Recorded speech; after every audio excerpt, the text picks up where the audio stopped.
Bucket for bucket, let's go shot for shot. Bucket for bucket, let's go shot for shot. I called the night, so let's see who better.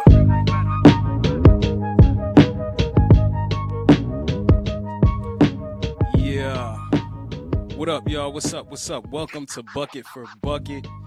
It's your boy Rem, aka Mr. Kenny Saintville, back from a much needed break, my little sabbatical. Holla at your boy. I'm happy to be back, happy to tap in with you for Bucket and to discuss some hoops. Yes, it has been a minute. We a little bit rusty.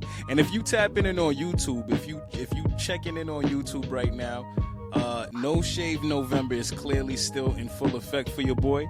I had to extend it through December because my birthday is this weekend, and I'm a freshen up for the B-Day. But until further notice, No Shave November is still in full effect.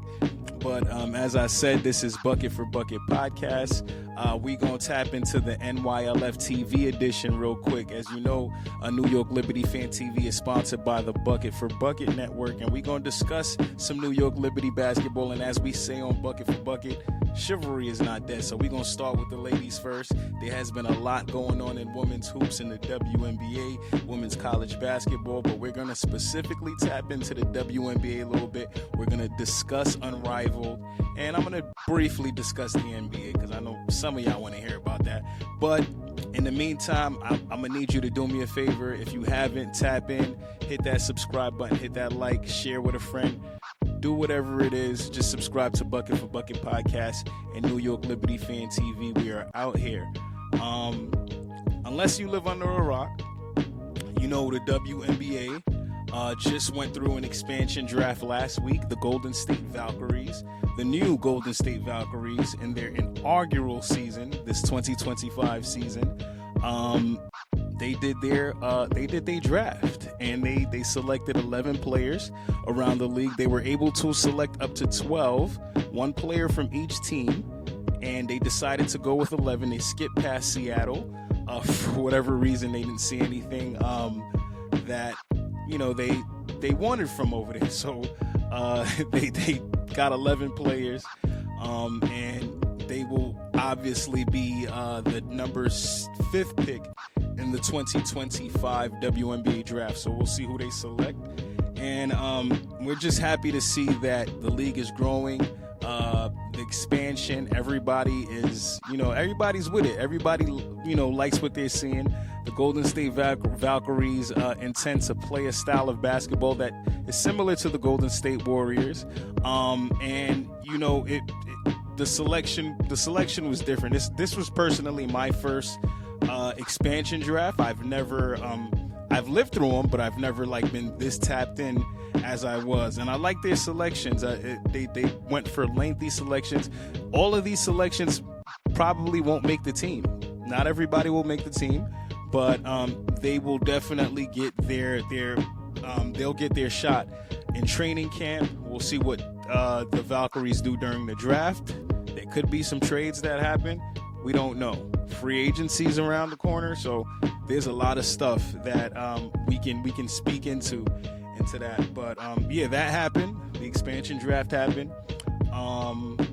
What else happened? Oh, I gotta shout out all the WNBA social media teams because they absolutely killed it with the social media rollouts. Last Monday they did announce the WNBA schedule for the 2025 season. And these social media teams were absolutely in their bag with the way that they rolled out. They rolled this out. So when you get a chance, go check these out. Please go check them out. I know it's like 2 weeks ago, whatever the situation is, but go check these out. These are absolutely hilarious. I'm going to tell you my top 3 or top 4 that took it in no specific order, but I will tell you Liberty's number 1 because they had it's not me being biased, guys. I promise you, they had a 9-minute video. They had an episode, a 9-minute Ellie interrogation that was hilarious. The fact it was cinematic, the fact that they put all of that time and effort to do that and gave us 9 minutes to break down that lovely schedule. It was dope. But so I'm giving it to the Liberty. The Las Vegas Aces killed it with that Dave Chappelle. I'm sorry, the Key and Pill, Barack Obama handshake around the room. That was dope. Seattle. Not Seattle, Chicago Sky. They killed it.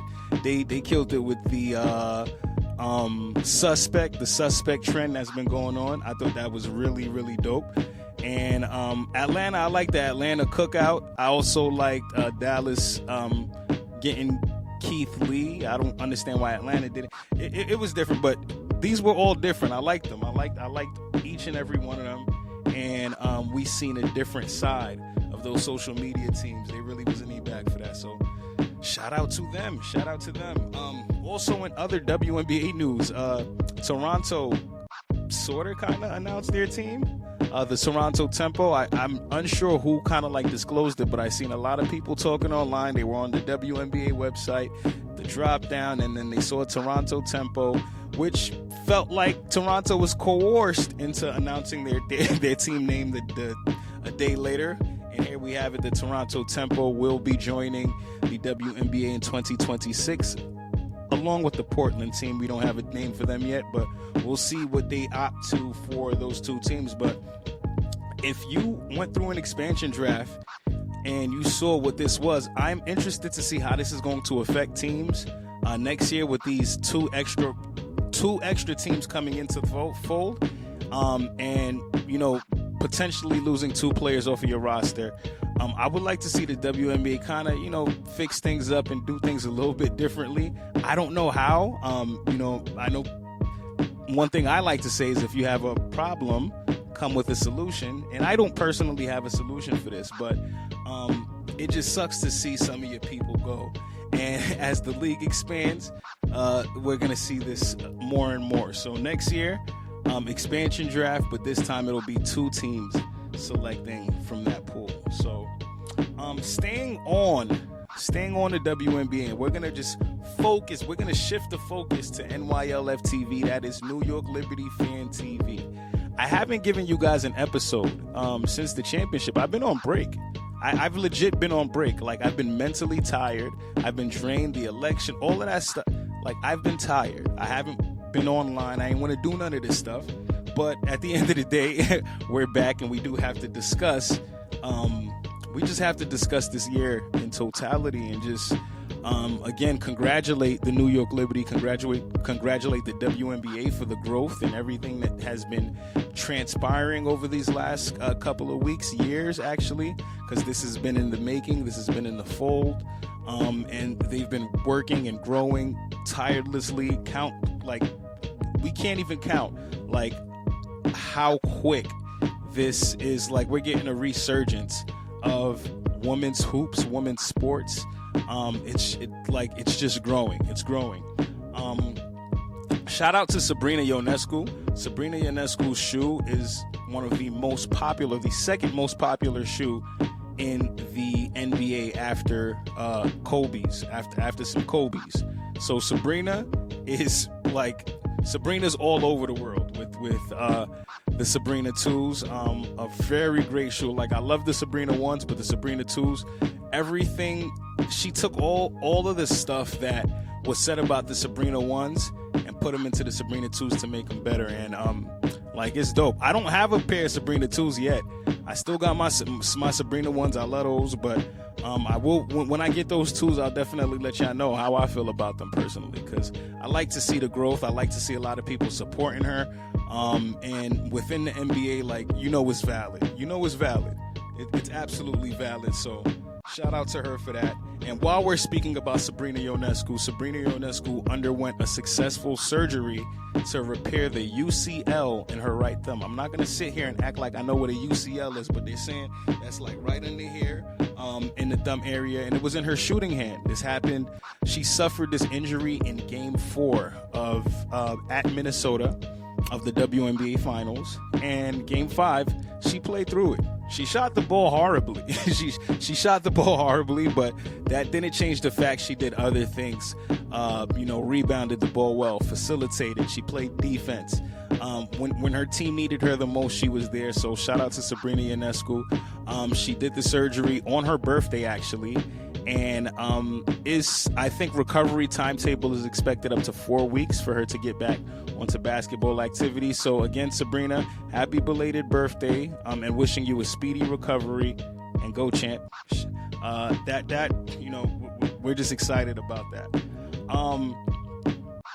I got some bad news for y'all, and I look, it hurt us all, because we gonna discuss this. We're going to discuss this expansion draft. I'm jumping all over the place, but we have to discuss the expansion draft, because we have to discuss who the Golden State Valkyries selected from the New York Liberty, the championship New York Liberty. And as you know, unless you live under a rock, Kayla Thornton, forward champion, one of the best defensive players in this league, shot a career high from the three-point arc this season, has been selected by the Golden State Valkyries.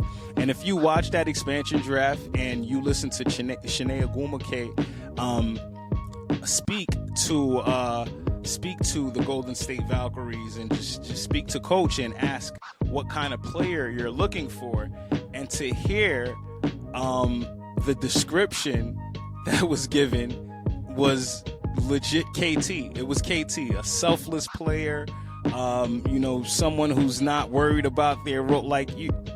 Just go look at that interview, and when you hear what head coach of the Golden State Valkyries explained as to the type of player they were looking for, you just knew it was KT. You knew it was KT that would be selected, and rightfully so they did. They selected KT, and they selected Kate Martin from the Las Vegas Aces as well. So, those are good pieces to add, good role players, selfless role players, people who defend, lengthy, can shoot the basketball well at a high clip.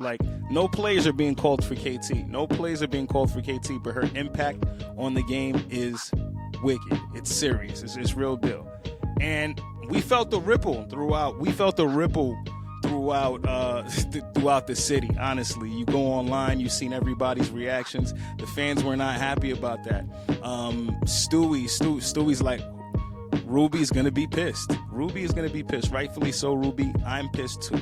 I'm pissed too, because and I woke up that morning and I'm like, yo, I wish the WNBA kind of protected championship teams from expansion drafts, because I feel like championship teams should get another shot to kind of keep it going, after building and doing all of the things you want for your roster, and through expansion to kind of have that ripped out, it sucks.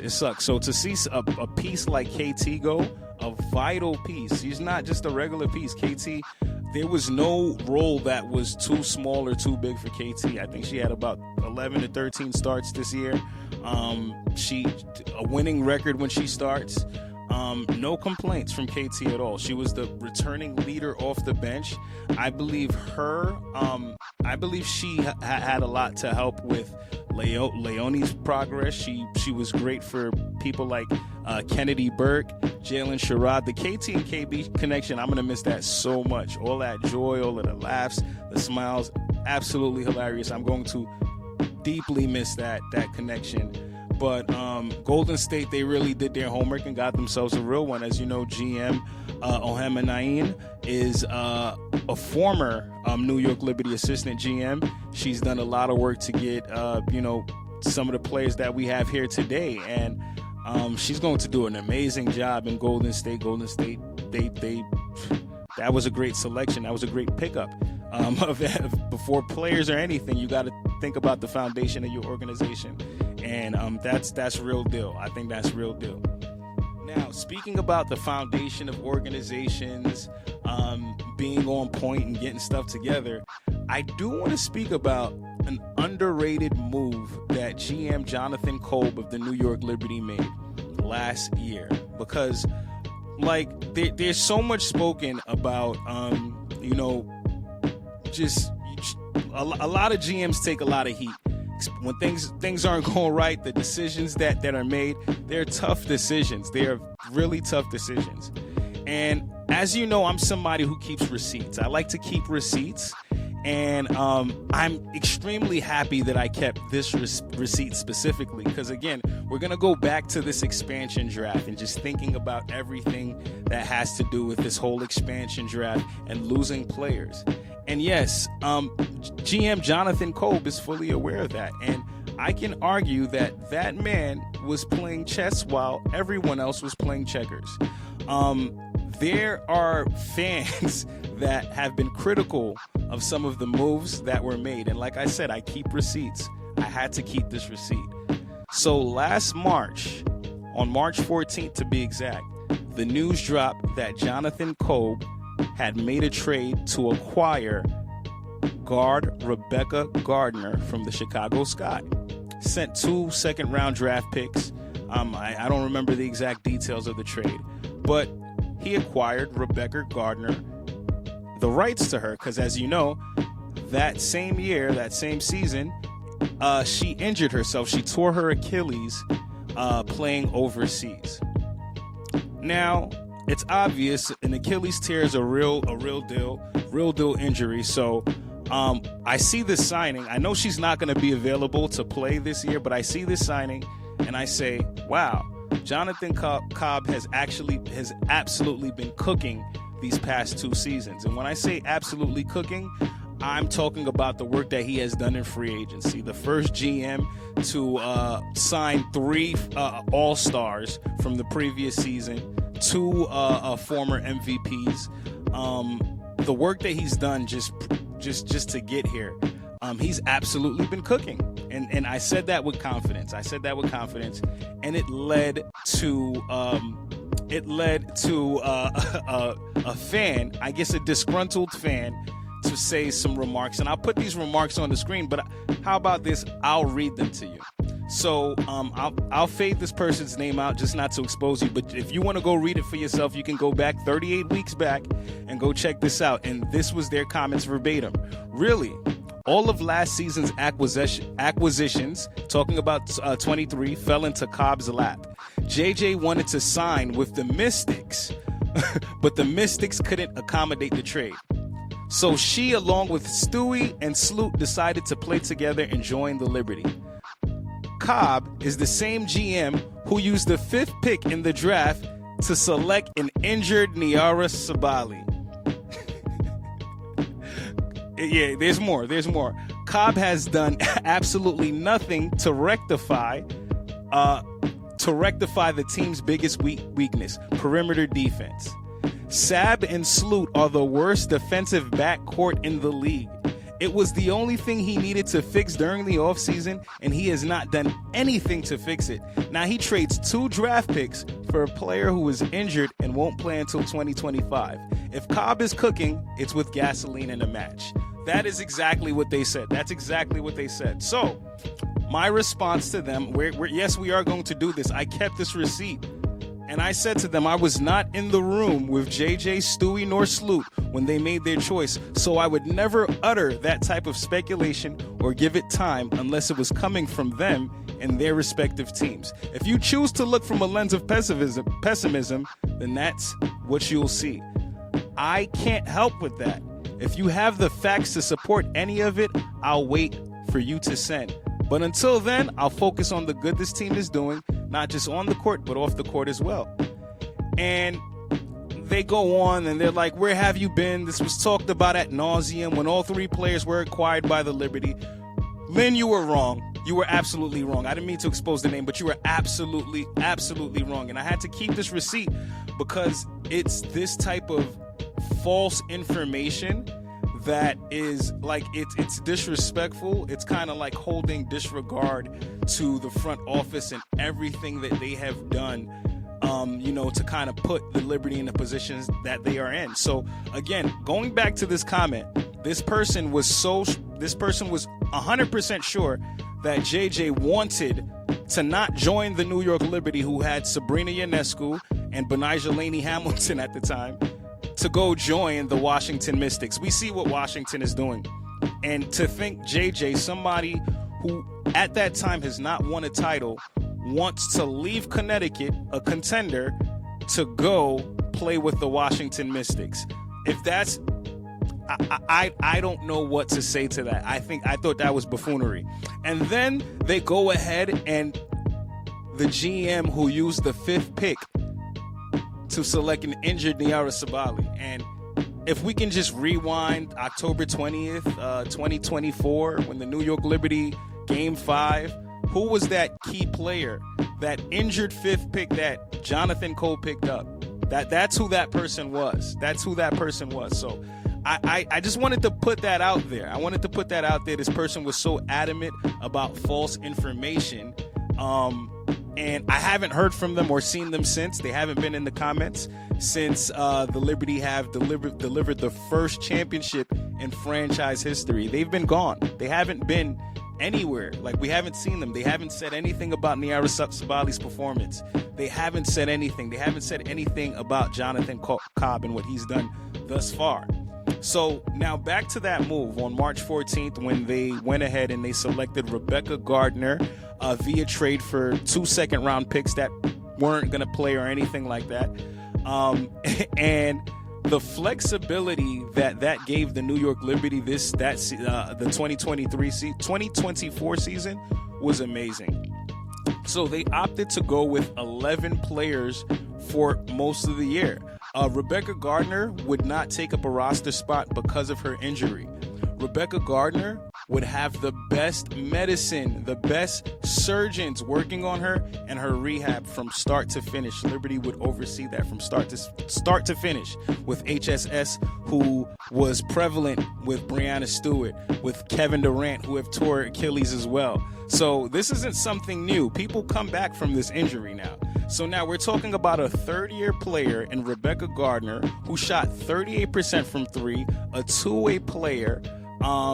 She's older. Like, she's not young. She's not old. She's not young, but she's mature. And low key, super underrated move. She was chilling in the chamber. She was waiting. She was just sitting there, getting better and getting better. Now, fast forward to 2024, the expansion draft, and we're sitting here and we're wondering who's going to be selected, what are we going to lose, what's going to happen, who's protected, who's not, so and so. And then boom, we lose Kayla Thornton, and there goes Rebecca Gardner sitting right there, just chilling. Rebecca Gardner's just sitting there chilling.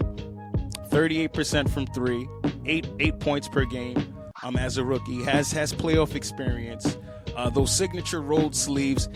We love everything about Rebecca Gardner, but right now, this move looks even more golden right now. And this is why that man has been playing chess while everybody else is just playing checkers. It is what it is. It is what it is. And I've said this. I've spoken to Alfred Corriott this year on one of our previous episodes. I strongly believe that he should have been Executive of the Year again. When you look at those meticulous moves, when you look at the moves that were made in the sense of you extend Benijah Laney Hamilton, you get an extension from Sabrina Ionescu. So early, it was so early when he got that extension. Then you are able to retain Jonquel Jones, the MVP. After saying that is my top priority, you core Stewie, knowing that Stewie wants to be here. These contracts and everything, they all look like this wasn't a one-time thing. This wasn't a let's try to win a championship one year and it's over. Jonathan Kolb and team meticulously worked to put this together, and we have to shout that out. We absolutely have to shout it out. So again, like I said, this move looks a lot better right now. This move, a lot of people were criticizing it before, but this move is absolutely a legit move that was made. And I can argue that, low key was one of the best trades this offseason, because we didn't think about everything that nobody's really sitting there and thinking about the expansion draft as much as they should have. And like I said, we just saw somebody cook to the next level and just pretty much rectify anything about losing players. And I'm interested to see what is going to be done next year for these expansion drafts. But